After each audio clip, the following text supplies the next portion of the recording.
Bonjour à tous, ici Raphaël, ravie de vous retrouver pour ce deuxième épisode de cette nouvelle saison.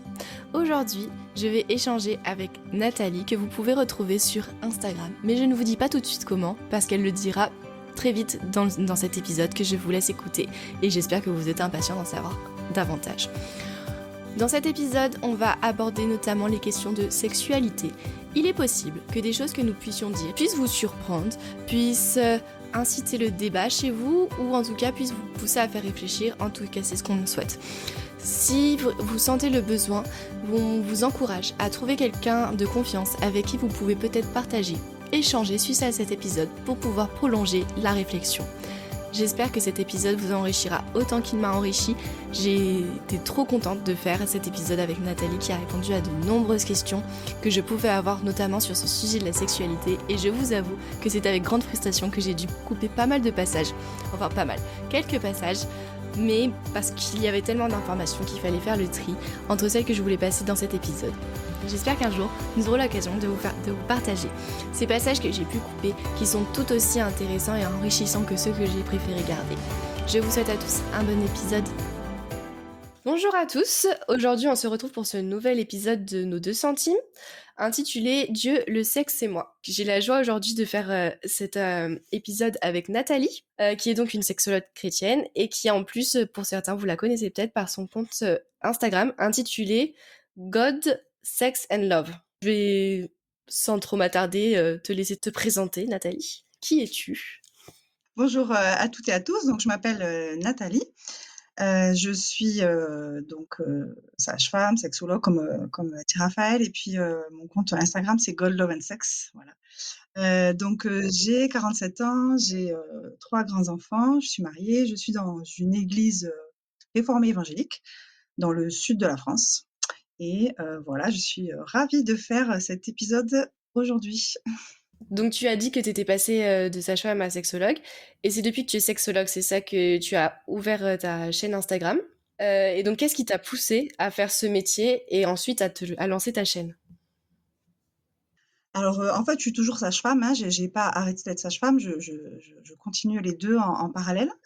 Et je travaillais à l'hôpital une quinzaine d'années, et puis quand je me suis installée en libéral il y a 10 ans, j'ai commencé à faire beaucoup de contraception, de gynécologie, des jeunes filles pour les premières pilules, ou bien la période, aussi après les accouchements, la parentalité, la ménopause et cetera. Et donc il y a beaucoup de problématiques de sexualité qui ont commencé à émerger, et je me suis trouvée, beaucoup démunie en fait, devant, toutes ces femmes qui avaient, des difficultés et qui avaient bien du mal à trouver, des réponses à leurs questions.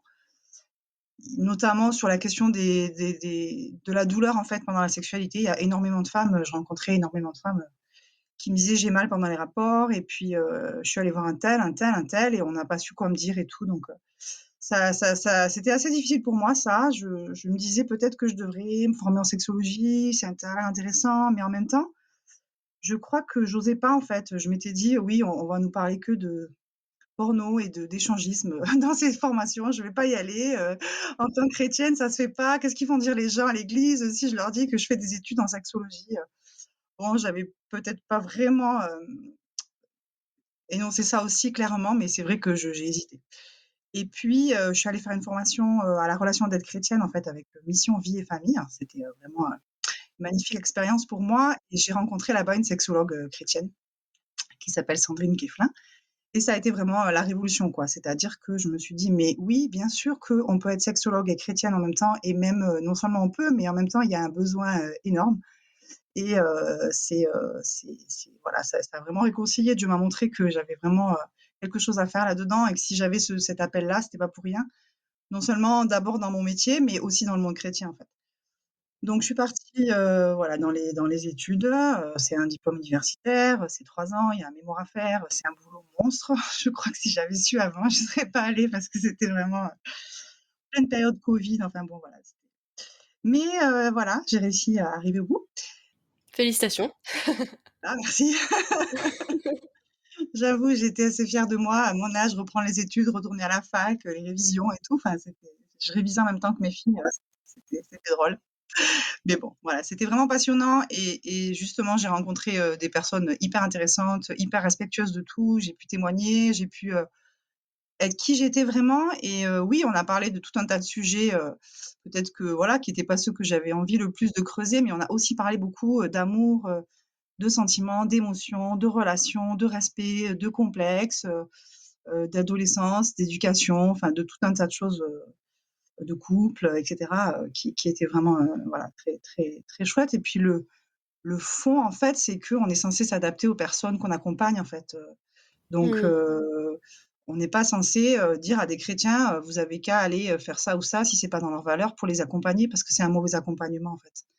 Donc, c'est ça que j'ai retenu des études, c'est que notre boulot à nous, en fait, comme les psys, hein, c'est de nous plonger dans les valeurs des personnes qu'on accompagne. Enfin donc, et puis, après ça, j'ai commencé à faire les consultations au cabinet et tout.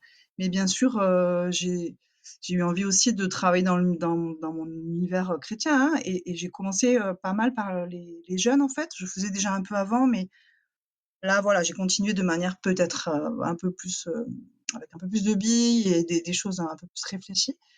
Et donc j'ai fait plusieurs interventions auprès, des jeunes.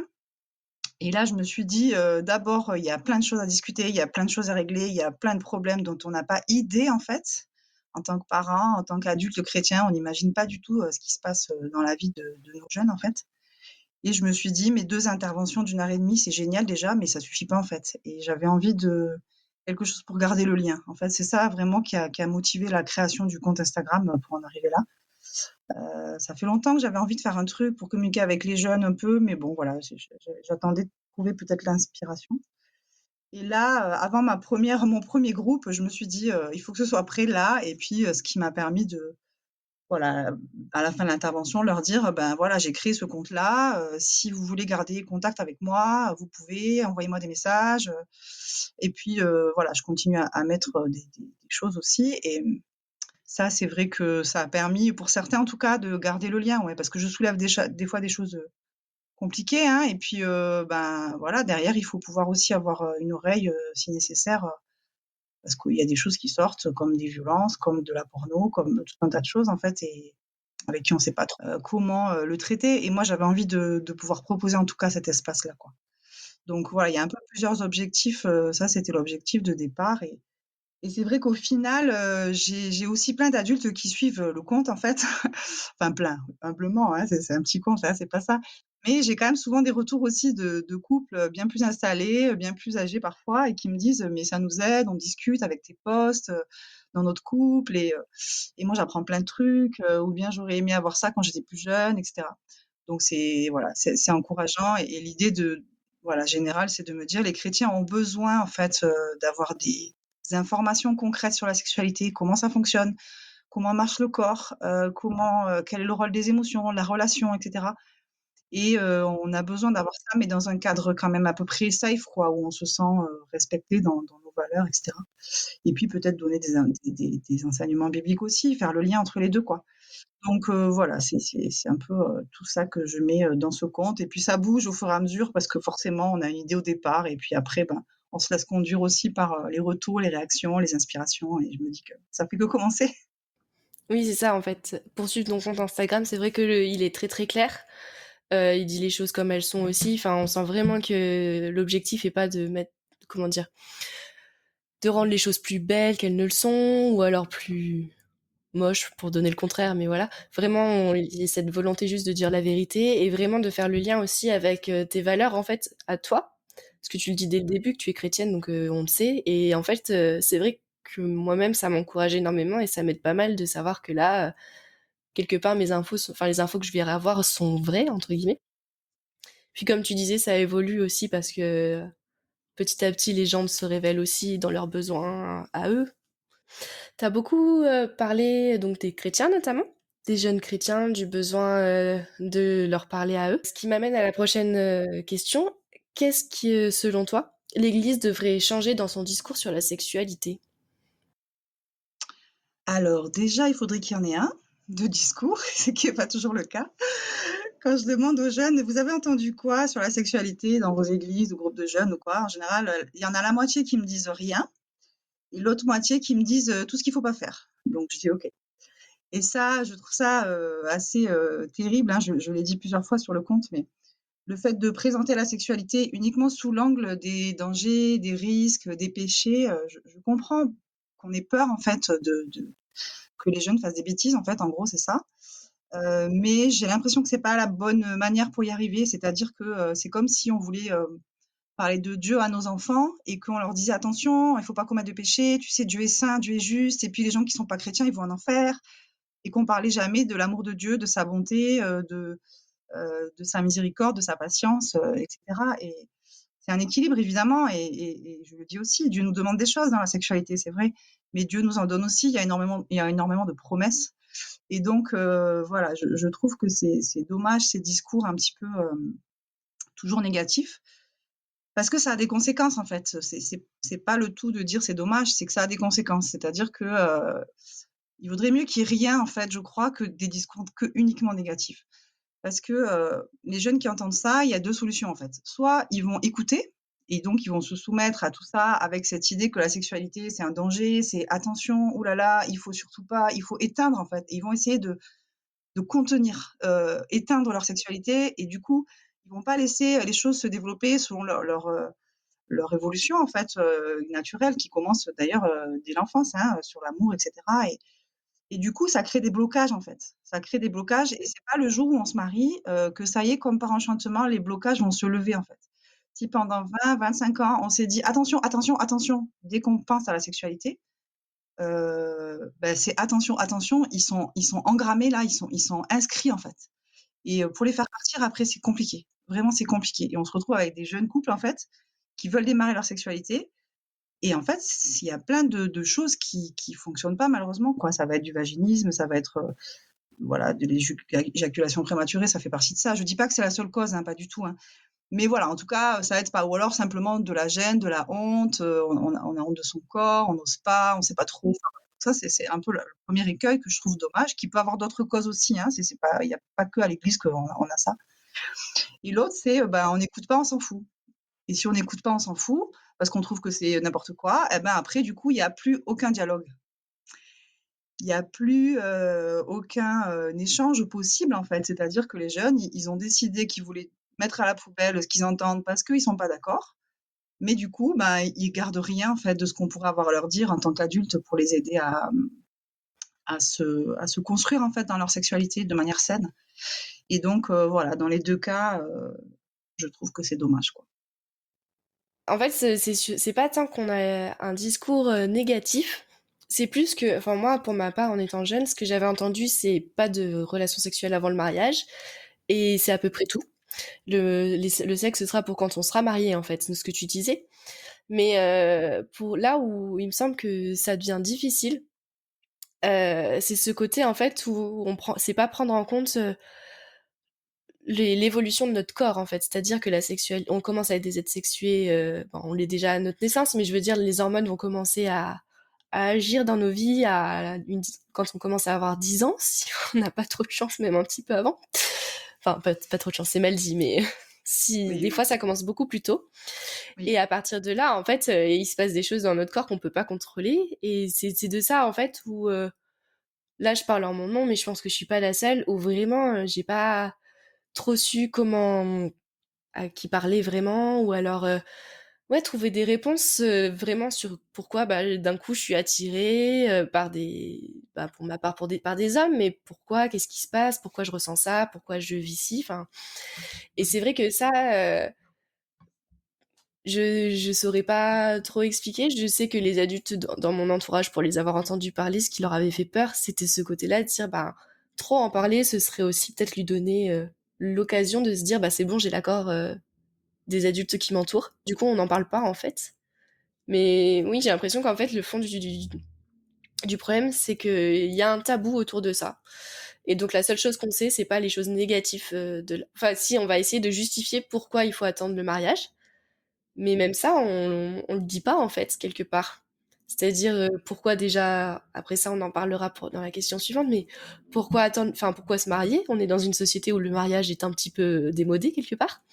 Et pourquoi attendre le mariage pour avoir des relations sexuelles aussi, en fait? Qu'est-ce que ça signifie? Comme tu dis, il y a du positif dans la Bible par rapport à ça. Ça a été créé par Dieu, c'est qu'il y a une raison. Enfin, est-ce que... Là, j'ai balancé beaucoup d'infos comme ça. c'est tout ce qui m'est venu, mais je sais pas si toi t'aurais des réponses à ce niveau-là, des explications à apporter. Je sais pas si t'as des choses à ajouter. Alors, je pense qu'il y a 2 choses, en fait, dans ce que tu dis, c'est à la fois, ce que fait le corps, en fait, et comment le corps réagit et les réactions du corps, moi, j'en parle, j'ai expliqué, sur mon compte, c'est quoi l'érection, c'est quoi la lubrification, c'est quoi le désir et cetera. Enfin, le désir, j'ai pas encore beaucoup parlé, mais ça va venir. Hem, L'idée, c'est qu'on a des sensations dans notre corps, en fait, et je parle dans les organes génitaux vraiment, dès la naissance, en fait, et même avant la naissance. C'est-à-dire qu'on a observé à l'échographie, des congestions, c'est-à-dire des gonflements au niveau du pénis et au niveau du clitoris et des petites lèvres chez les petites filles. Et les bébés ont des sensations, c'est-à-dire et les petits enfants, on le sait maintenant, ça a été observé, ils vont se frotter contre, le la coudeur du canapé, dès qu'ils ont leurs mains accessibles, ils vont aller toucher et puis ils sont en train d'observer et de voir, est-ce que ça fait du bien? Qu'est-ce que ça fait? C'est quoi? C'est cette zone du corps? C'est un peu comme quand ils mettent les choses dans la bouche pour les explorer, ben, ils font la même chose aussi, avec les organes génitaux et on a des sensations, qu'on pourrait appeler d'excitation sexuelle dès la petite enfance et c'est attention, bien entendu, quand on dit ça veut pas dire que, c'est de la sexualité adulte. L'excitation, c'est ce qui se passe dans leur corps donc après ça veut pas dire que, voilà, il y a autre chose qui se passe au niveau relationnel. C'est vraiment en eux, en fait. Et ça dure toute l'enfance et effectivement, à l'adolescence, il y a une augmentation de ces sensations-là, avec, les sécrétions hormonales et la puberté, chez les garçons comme chez les filles et avec aussi, l'aspect relationnel et attirance qui rentre en jeu. Séduction, le besoin d'être aimé, le besoin d'être reconnu, qui passe aussi par des choses sociales, hein. C'est pas uniquement, l'attirance, c'est aussi on a besoin d'avoir une place, le fait d'être en couple, des fois avec quelqu'un, ça donne un peu un statut. Enfin, il y a tout un tas de choses qui se jouent dans une période où la vie change aussi, la relation avec les parents change. On est en train d'analyser si ce qu'ils nous ont dit depuis toute notre vie est vrai ou si on n'est pas d'accord. On a voilà, des fois, il y a les boutons qui arrivent au milieu. Enfin bon, il y a tout un tas de choses à gérer en fait qui sont pas évidentes. Et donc, je crois que c'est important qu'on apprenne à apprivoiser, qu'on aide nos jeunes à apprivoiser ça, en fait. De te dire, voilà, ton corps va faire ça, il va se passer ça, c'est normal. Si tu as les pollutions nocturnes pour les garçons dans la nuit, eh ben, qu'est-ce qu'on en fait? On en parle, bah, tu vois, ça va couler, ça va sacher un peu le drap, mais c'est pas une honte, c'est pas ta faute. Voilà, tout ça, quoi. Donc, déjà, ça, c'est une première chose. Après, se pose la question de la masturbation, du coup, on y est, je crois, plus ou moins. Ça, c'est un sujet qui divise pas mal dans le milieu chrétien, donc voilà, chacun a sa manière de penser ça. Moi, je veux imposer rien à personne, mais j'ai beaucoup réfléchi et beaucoup travaillé sur ça. Et la conclusion à laquelle j'en suis arrivée, c'est que interdire la masturbation, je pense pas que ce soit une bonne idée. En fait, d'abord, ça ne marche pas. Déjà, pour commencer. Si on va voir les jeunes adultes là autour de nous, la trentaine là, les jeunes parents et qu'on leur demande si on leur a dit de pas se masturber, ils vont probablement nous dire oui et si on leur demande s'ils l'ont fait quand même, ils vont probablement nous dire oui aussi. Et donc, c'est pas parce que ça marche pas qu'il faut pas le faire. On dit bien, il faut pas mentir, il faut aimer Dieu de tout son cœur et on n'y arrive pas, donc on le dit quand même. Mais ça donne un peu une idée et ça coupe le dialogue en fait, ça coupe la possibilité d'en discuter. Moi, ce que je fais quand j'ai les jeunes en face de moi, je leur dis: «Voilà, pour moi la masturbation c'est pas un péché, mais il faut garder sa liberté, c'est-à-dire, de pouvoir avoir le contrôle, de décider de différer, de pas, être dans quelque chose où voilà, où on perd sa liberté et ça, on apprivoise ça aussi avec eux, quoi. Donc ce que tu appelles un péché déjà, pour ceux qui ont moins l'habitude de ce genre de vocabulaire, c'est en fait tout ce qui n'est pas approuvé par Dieu, tout ce qui est mal aux yeux de Dieu. Et donc en fait dans ce que tu décris, pour toi enfin ce qui est vraiment mal vu par Dieu, c'est l'addiction plus que la masturbation quelque part. Puisque tu disais qu'il faut apprendre à contrôler ça. Effectivement, ça divise énormément. Moi, je ne sais pas si c'est mal ou si c'est bien. Je te rejoins sur l'idée que ça doit pas devenir une addiction. Ce que je veux dire par là, c'est que oui, en tout cas, je pense que il faut quand même que la discussion autour de la masturbation soit ouverte, en fait. Et effectivement, commencer en disant que la masturbation, c'est quelque chose de mal et qu'il ne faut surtout pas la pratiquer, c'est fermer la porte à la discussion et en faire un tabou. Et c'est aussi fermer les yeux sur la réalité de la vie d'aujourd'hui, du monde d'aujourd'hui, qui est qu'en fait, c'est très dur de ne pas tomber dedans, ou en tout cas, de rencontrer quelqu'un qui ne pratique pas ça quelque part. Donc en tant que chrétien, c'est très dur de lutter contre aussi. Mais d'ailleurs, c'est pas que d'aujourd'hui, hein, parce que le porno, c'est récent dans les vidéos en tout cas, mais la masturbation, ça a toujours existé en fait. Depuis toujours, on parle de ça. Je veux dire, c'est pas quelque chose de récent, en fait. C'est quelque chose qui a toujours existé, qui a été toujours, plus ou moins présent, et plus ou moins combattu selon les époques, en fait. C'est-à-dire qu'avant le XVIIe, XVIIIe siècle, personne ne se souciait de masturbation. L'Église disait vaguement qu'il fallait pas, mais en gros, tout le monde s'en fichait un peu. Et puis, à un moment donné, il y a eu, et ça a été vraiment la société civile, hein, avec Docteur Tissot, tout ça. Il y a eu tout un mouvement au XIXe siècle où ils ont voulu dire toutes les maladies honteuses de la masturbation. Et là, il y a eu l'État, la police et la médecine qui se sont mises ensemble, en fait, pour faire disparaître la masturbation. Ok. Il y avait toute une guerre dans les pensionnats notamment et tout en disant que ça, ils avaient dit que ça allait affaiblir la race, les personnes. Enfin bon, il y avait tout un tas de trucs derrière. Ça rend sourd, ça vient de cette époque-là, vous voyez. Et en fait, on est sous ça aujourd'hui, c'est-à-dire qu'on est, on pense qu'on fonctionne de manière biblique, mais on fonctionne avec cet arrière-plan en fait qui est pas peut-être pas tant biblique que ça. En tout cas, il y a une grosse part sociétale qui a condamné la masturbation jusqu'à il n'y a pas si longtemps en fait, vraiment au niveau de la médecine et de la loi. Et alors que vu que la Bible en parle pas, bon voilà, C'est rigolo en fait de se dire que quelque chose finalement qui est intime, il suffit de fermer la porte pour pas que les gens sachent, soit interdit quoi. ouais, c'est ça. Alors qu'il y avait pas d'écran à l'époque, il y avait peut-être des dessins qui se passaient sous les trucs, mais voilà, ça n'avait rien à voir avec ce qui se passe aujourd'hui. Oui, c'est ça. Après, la pornographie, mais ça, tu dois le savoir mieux que moi, c'est pas tant le problème de la masturbation que ça engendre, c'est plus ce que ça, enfin, ça a des conséquences autres que juste se masturber, même Tout dans la à fait. masturbation, dans le désir, je crois aussi. Alors, dire, rapidement, il y a i je pense que schématiquement, moi je dis, il y a 3 problèmes, je dirais majeurs au niveau de la masturbation. Le premier, c'est spirituel parce que c'est fait pour créer quand même une dépendance et une addiction. C'est construit comme ça, c'est une industrie en fait qui fait de l'argent sur l'addiction des gens. C'est comme la cigarette, c'est comme tout un tas de choses, c'est pensé, construit pour rendre les gens accros. Donc déjà, ça c'est une première chose et les gens qui consomment beaucoup, ils sont quand même victimes de ce système-là aussi, donc c'est quand même important de le savoir. Après, il y a un problème, sexuel, en fait, parce qu'on apprend une vision de la sexualité qui est erronée. On apprend à avoir des pratiques, très, enfin, comment dire? Les hommes, c'est des machines et les femmes, c'est des trous, quoi. Voilà, pour être un peu, et donc ça donne une vision et de la sexualité et ça crée des excitations, en fait, en lien avec des choses qui sont pas, tellement compatibles avec une vie relationnelle, on va dire, où tout le monde y trouve bien son compte, quoi. Donc ça, c'est, le problème plutôt sexuel et après au niveau éthique, c'est problématique aussi parce que, la plupart des actrices sont issues de la traite d'êtres humains, il y a beaucoup de violence, il y a des contenus illégaux et cetera donc ça, c'est peut-être pas le problème majeur pour certains, mais moi je trouve que c'est quand même important de le dire, aussi. Oui, effectivement.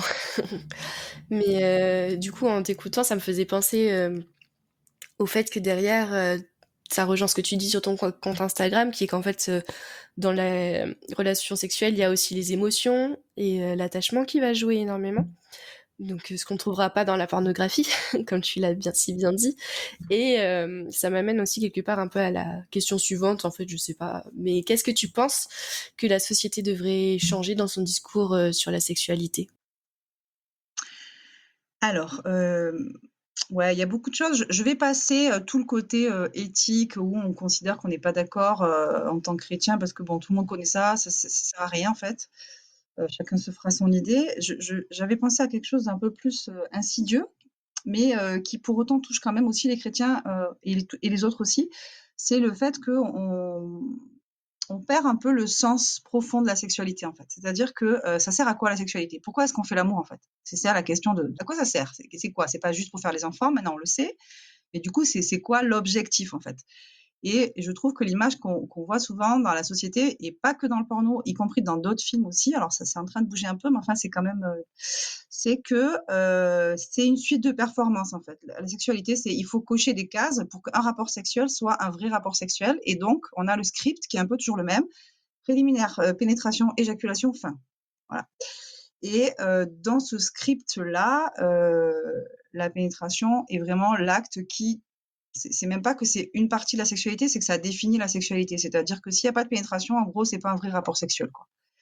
Et ça, ça pose des problèmes, de 2 ordres, je dirais. Le premier, c'est que, c'est la pratique la plus répandue et la plus, voilà, dont on pense qu'elle est nécessaire, alors que c'est la pratique, que les femmes, où les femmes ont le moins de plaisir, en fait. Quand on interroge les femmes sur ce qui leur fait le plus plaisir, c'est la pénétration est assez basse, en fait, dans le tableau, donc c'est un peu dommage et après c'est vrai qu'on trouve que les femmes ont des problèmes de désir, qu'elles ont pas assez envie dans la société, on dit toujours ça.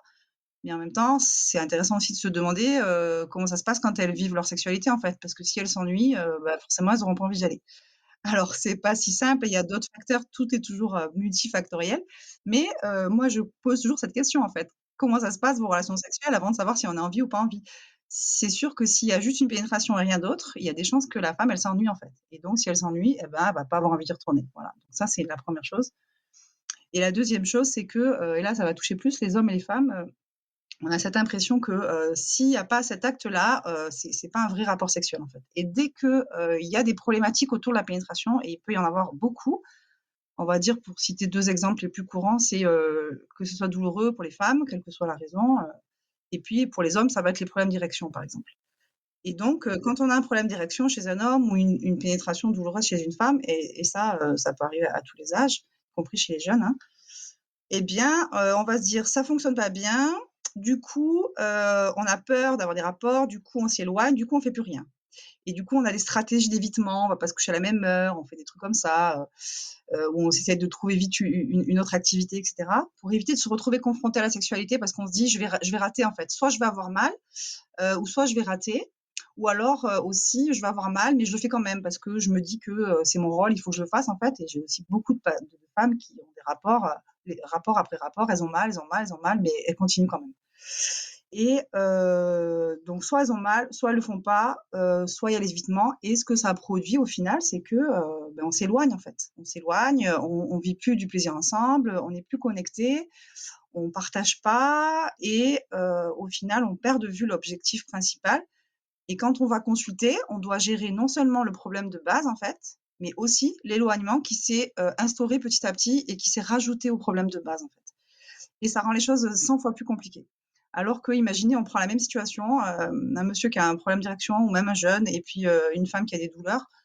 On va se dire: «OK, tu mal ou ça fonctionne pas bien. Tu sais quoi? Pour l'instant, on va mettre ça de côté pendant un moment, mais on va profiter ensemble. On va avoir du plaisir ensemble. On va essayer de se connecter ensemble et on va garder notre lien, en fait et comme ça, de manière parallèle, on va essayer de trouver la cause, de voir qu'est-ce qui se passe, qui fait que tel ou tel problème ne fonctionne pas et là, ça va être beaucoup, beaucoup plus facile, en fait, après pour, traiter la difficulté parce que, on s'est pas éloigné, on n'a pas rajouté des problèmes qui n'avaient pas lieu, d'y être, en fait et ça, c'est vraiment un message que je fais passer tous les jours, au cabinet de dire, «Faites en fait, pourquoi on fait l'amour? Pour se connecter et pour vivre du plaisir ensemble. Je crois que c'est les 2 objectifs et donc comment est-ce qu'on va atteindre le mieux cet objectif? Comment est-ce qu'on va le mieux avoir du plaisir sexuel ensemble? Et comment est-ce qu'on va le mieux être connecté émotionnellement ensemble? Et là, on met les ingrédients qu'on a envie de mettre. Bah, si c'est la pénétration, c'est bien parce que ça peut être très bien la pénétration. Il s'agit pas de dire, «Il faut pas faire», hein. Effectivement. Mais du coup, dans ce que tu disais, c'est hyper intéressant et ça m'a interpellée sur 2 choses. La première, c'est que du coup, tu disais qu'en fait, la pénétration, du coup, c'est pas que ça, la relation sexuelle. Selon toi, à partir de quand on peut considérer qu'on rentre dans une relation sexuelle? Ça, c'est une grande question à laquelle j'ai pas la réponse, en fait. Est-ce que, s'envoyer des photos intimes et se masturber, en direct avec quelqu'un, c'est-à-dire son téléphone, c'est de la sexualité? Est-ce que, avoir des préliminaires et se toucher partout, mais sans faire la pénétration, c'est de la sexualité? Je veux dire, il y a est-ce que, on met derrière rapport sexuel, risque de grossesse? Donc là, oui, il y a que la pénétration, tout le reste n'en est pas. Mais en attendant, si on se projette, je suis en couple et puis, je vais faire, quelque chose avec quelqu'un d'autre, ben, la sexualité va arriver très vite, en fait, hein. Je veux dire, on va pas considérer que, juste envoyer des messages ou juste se voir nu, c'est pas de la sexualité. On va considérer que c'est déjà de la sexualité et quand les jeunes s'envoient des nudes, c'est déjà de la sexualité, en fait. Parce que ça a déjà un impact, sur notre corps, ça a déjà un impact sur nos émotions, on est confronté déjà à l'excitation sexuelle, donc voilà. Après, quand Dieu dit: «Une seule chair», à partir de où ça commence? Honnêtement, j'ai pas la réponse. Oui. C'est très compliqué, mais c'était juste pour savoir si enfin, du coup, dans ce que tu disais, la relation sexuelle, elle commence pas à la pénétration, elle peut commencer bien avant aussi. Ah mais bien sûr, elle peut commencer ou même être constituée entièrement, même s'il y a pas ça, en fait. Donc voilà, c'est la définition est pas si simple que ça en a l'air. On le voit dans les problématiques, sur l'adultère, en fait, quand on travaille l'adultère. Mais ça, c'est pas tromper. Ah bah, ça dépend, on a peut-être pas tous la même définition. Ouais, effectivement. Je te propose qu'on en arrive à la dernière question qui est quels sont tes 2 centimes? Et plus précisément, qu'est-ce que tu voudrais qu'on retienne de la sexualité à la fin de cet épisode? Euh, alors, c'est des choses qu'on a peut-être un peu déjà dit, mais qu'on garde en tête que la sexualité, c'est un apprentissage, en fait, qui commence dès la petite enfance, parce que quand on va voir un film ou qu'on va voir papa et maman ensemble, déjà on apprend en fait de la sexualité, même si c'est pas du sexe. On apprend la relation, on apprend la manière de se parler entre les hommes et les femmes, on apprend tout ça. Enfin bon, dans nos relations avec les enfants, les amis entre eux, etc.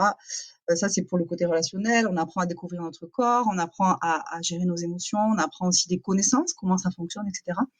Et donc ça, c'est des apprentissages qui se font tout au long de la vie, selon s'ils vont être favorisés ou s'ils vont être restreints. Enfin, ça va pas donner les mêmes résultats. Et ce que je veux dire, c'est qu'on peut apprendre à lire à tout âge, en fait. On peut apprendre à lire à 30 ans. Et donc, on peut aussi apprendre des choses dans la sexualité qu'on n'a pas apprises, parce que personne n'a tout appris, en fait. C'est forcément qu'il y a des domaines où on n'a pas pu développer, que ce soit au niveau des connaissances, au niveau de notre corps, au niveau de nos émotions, au niveau des relations. Il y a forcément des choses qu'on n'a pas pu développer pour X ou Y raison. Des fois, ça peut être des traumatismes ou des choses difficiles qu'on a vécues aussi. Mais il n'y a rien de figé, en fait. Il n'y a pas de moi, de toute façon, le sexe, c'est pas mon truc. Moi, je suis pas portée sur la chose. Moi, de toute façon, je suis quelqu'un qui n'a pas d'orgasme. Enfin, voilà. C'est des choses, si on souhaite, il n'y a pas d'obligation là-dedans, mais si on souhaite, on peut toujours travailler, on peut toujours développer.